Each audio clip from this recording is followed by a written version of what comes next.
Pessoal, mais uma informação aqui extremamente importante, atualizada para você. Olha só, a situação agora está cada vez mais complicada para o ministro Alexandre de Moraes. E eu vou trazer aqui para você mais um relato, mais indignações, mais um ataque que o ministro acaba sofrendo, e agora, olha só, por uma figura extremamente importante. Olha, e outra situação também nesse nosso giro. Eu vou colocar aqui para você um deputado que vai trazer mais revelações para a gente sobre essa questão do que está ventilando muito na mídia agora em relação a esse inquérito que o Bolsonaro está sofrendo, tem que passar pelo Ministério Público Federal, sendo acolhida, sendo feita a denúncia, vai para o STF. O STF, segundo, já tem até data, uma suposta data, uma estimativa de data para poder fazer o julgamento. Mas vamos ver o que está acontecendo em relação a isso. Muito importante que você fique até o final, esmaga o dedo no like, esmaga o dedo nesse like para mim, desce o dedo, precisamos pelo menos uns 10 mil likes para levar o nosso canal para mais pessoas. E aqui eu trago uma informação e você deixa a sua opinião nos comentários. Quero muita opinião aqui nos comentários. E se você não se inscreveu ainda, se inscreva no canal aqui embaixo. Olha só, eu vou começar com ele compartilhando aqui essa informação extremamente interessante aqui do presidente da OAB do Rio Grande do Sul. Olha só, vou deixar para vocês aqui essa informação. E lá, na posse de uma desembargadora eleitoral substituta, representante da advocacia, também tive a oportunidade, mais uma vez, de me manifestar. Presidente da OAB do Rio Grande do Sul se manifesta e se posiciona. Vamos lá. E disse que eu fazia questão de dizer, porque eu estava dentro do Tribunal Regional Eleitoral, cuja missão precípua é a defesa da democracia. E lá, mais uma vez, eu disse que, com orgulho, a OAB Gaúcha defendeu e continuará defendendo a democracia e o Estado de Direito na sua integralidade. Nós estamos acompanhando as notícias em nível nacional que dão conta de um plano para um golpe de Estado, inclusive de assassinatos, algo que é gravíssimo, que precisa ser investigado e que, se for efetivamente concluída que essas notícias são verdadeiras, precisamos da punição a esses que buscaram a realização destes crimes e, portanto, a OAB do Rio Grande do Sul diz com toda clareza não a qualquer espécie de rompimento da Constituição, golpe ou implantação de uma ditadura. Mas nós também dissemos ao longo desse período, e vamos continuar dizendo, que há excessos praticados pelo Supremo Tribunal Federal, que esses excessos praticados também atentam contra o Estado Democrático de Direito, contra a democracia. Olha que informação importante. Há o excesso. Quando nós falamos do excesso, certamente acredito que seja em relação às atitudes, às decisões que o ministro Alexandre de Moraes tem tomado frente a essa questão, essa situação que nós estamos vivendo aqui. E está sendo muito bem colocado aqui o presidente da OAB, o seu posicionamento, quando ele diz também que não concorda e não compactua com qualquer tipo de atitude ou de prática que ofenda aí a democracia. Muito bom colocado aí o presidente da OAB do Rio Grande do Sul. Vamos continuar ouvindo. Algumas decisões, em especial em um inquérito que não tem fim e que é presidido por uma pessoa, por um ministro, que é vítima desta situação toda. Isso não é mais possível que aconteça.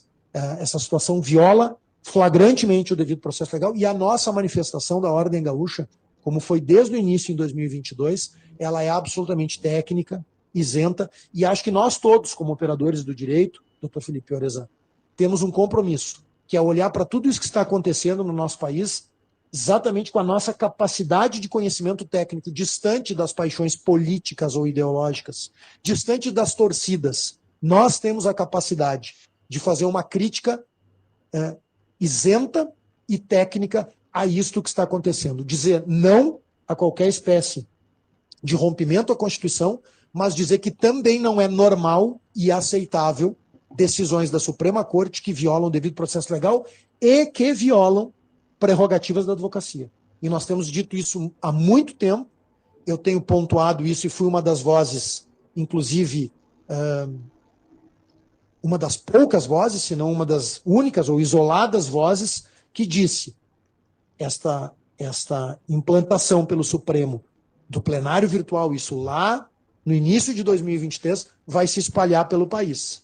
Isso vai atingir a todos nós, advogadas e advogados brasileiros. E é o que nós estamos vendo.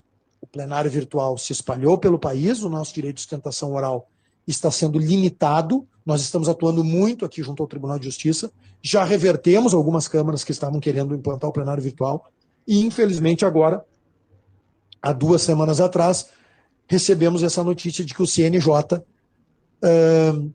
tomou uma decisão de que caberá ao relator manter ou retirar o processo do plenário virtual. Isso é um desrespeito com a advocacia, isso é um desrespeito com prerrogativa da advocacia, e isso é um desrespeito com a sociedade, que é a pagadora de impostos. E é em nome dela que nós estamos falando.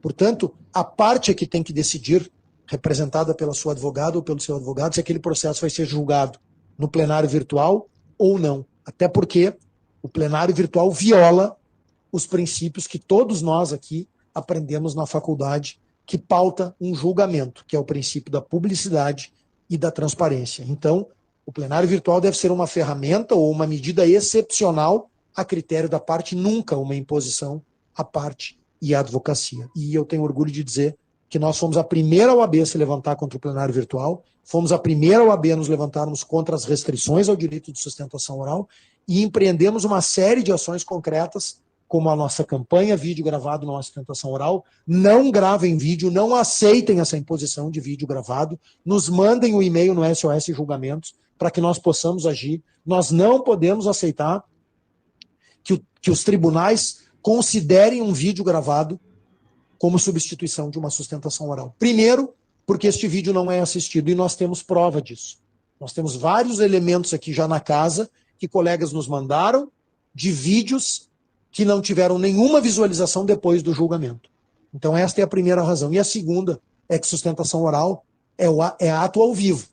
Pode ser telepresencial ou presencial, mas é ao vivo, nos oportunizando questão de ordem, nos oportunizando questão de fato, e mais do que isso, oportunizando a nós e ao nosso constituinte acompanhar o debate entre os julgadores e acompanhar o julgamento. Então é nessa linha que nós vamos seguir com mais energia do que na primeira gestão, também motivados.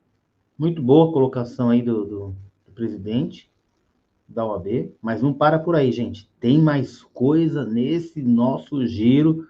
Vai deixando aí o seu comentário, porque tem mais coisas aqui para a gente poder... Agora vamos ver o que o deputado Gustavo Gayer traz para nós sobre esse tema que ventilou muito na mídia. Vamos lá. Ontem, o Fantástico, aquele que uma vez foi o mais importante programa jornalístico do Brasil, uma vez, gastou 17 minutos falando do golpe. 17 minutos. Quando Donald Trump ganhou a eleição mais incrível dos Estados Unidos, com uma diferença arrebatadora, eles gastaram alguns segundos. Quando o Rio Grande do Sul estava passando por sua pior crise climática, desastre natural, eles não falaram nada e falaram apenas do show da Madonna. Mas ontem, o jornalismo sério e profissional da Rede Globo gastou 17 minutos falando do tal golpe. Mas aí, o jornalismo da Globo tá tão burro que na tentativa de incriminar o Bolsonaro, eles sem perceber acabaram inocentando o presidente. Não sei se vocês assistiram, mas ele vai passar trechos aqui. Quero sua opinião nos comentários sobre esse tema. Bolsonaro. E eu assisti, assim, eu tive estômago. Durante todo o programa de 17 minutos, eles soltaram algumas pílulas dos áudios que eram as conversas entre o general e os soldados e os oficiais ali do exército que foram presos. Eles não soltaram juntos, eles soltaram de formas separadas. Em cada intervalo, reforçando a ideia de que, de alguma forma, Bolsonaro estava por trás disso. Só que se você pega os áudios apenas os áudios, e toca eles juntos, uma coisa fica muito, muito clara. Bolsonaro era totalmente contrário ao plano, Bolsonaro era contrário ao golpe, era contrário a tudo isso que estava acontecendo, inclusive eles estavam revoltados com Bolsonaro. O Fantástico teve acesso a 55 áudios da investigação, todos exclusivos. Mário Fernandes se mostra exaltado em várias conversas, fala dezenas de palavrões. Tá na cara que houve fraude. Não dá mais pra gente aguentar esta Qualquer solução, Caveira, tu sabe que ela não vai acontecer sem quebrar ovos, né? Sem quebrar cristais. Estou pedindo a Deus para que o presidente tome uma ação enérgica e vamos sim para o Vale Tudo. Eu estou pronto a morrer por isso. O presidente ele tem que fazer uma reunião petit comitê.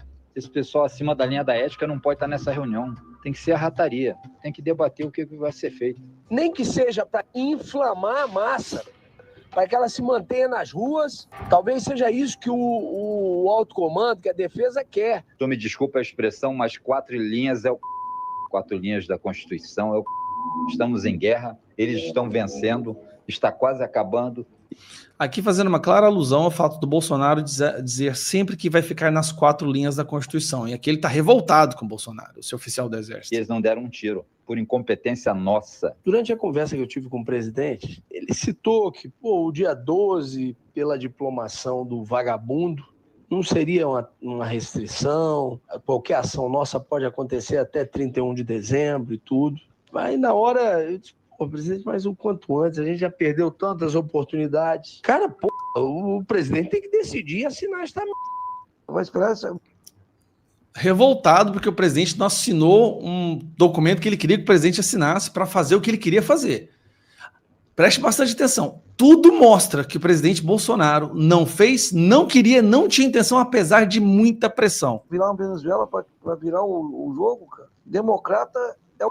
Então, meu amigo, partir para cima, apoio popular é o que não falta. Um abraço, Caveira. Força. Lula estaria ali no prédio, né, do Meliá. Tem que virar logo, não dá para continuar desse jeito não, irmão. Vamos nessa. Esses são os áudios. O que a gente percebe ao escutar os áudios? Zero participação do Bolsonaro em qualquer que seja a conversa que essas pessoas estavam tendo. E quando o Bolsonaro é mencionado no sentido de ser contra, não assinar, andar nas 4 linhas, inclusive deixando alguns membros desse grupo indignados e revoltados. Na tentativa de gastar maior parte do programa do Fantástico tentando incriminar o Bolsonaro, eles, sem perceber, acabaram mostrando que o Bolsonaro é inocente. Completamente inocente. Sempre vão ter algumas pessoas mais exaltadas, com sangue à flor da pele, com vontade, falando coisas que na verdade nunca farão, e que para mim é isso aí. Esse tal grupo são de pessoas que estavam revoltadas, como existiam vários grupos no Brasil. Revoltados pelo fato da nossa Suprema Corte, do TSE, ter retirado um cara da cadeia e colocado ele na presidência do Brasil, ter censurado boa parte da população que apoiava o Bolsonaro durante as eleições, todos esses atos contra o presidente Bolsonaro ao longo do seu mandato de 4 anos, interferindo diariamente que o presidente pudesse exercer o mandato pelo qual ele foi eleito.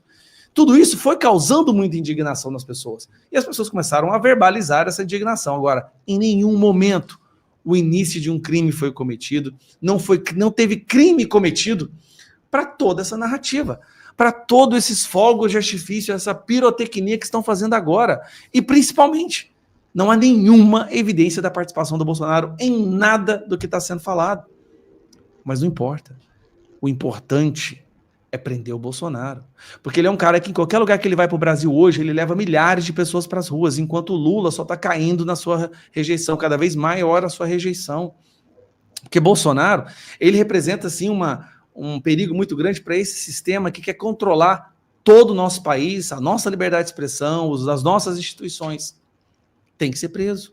Só que para isso tem que se criar uma narrativa. Com a ajuda da imprensa, vamos tentar pintar ele de um golpista. É isso aí. O que você acha dessas colocações aí do Gaia? Deixa aqui nos comentários para mim, porque aqui a gente traz a informação e você deixa aqui nos comentários a sua opinião. Nos vemos no próximo vídeo. Tchau, tchau.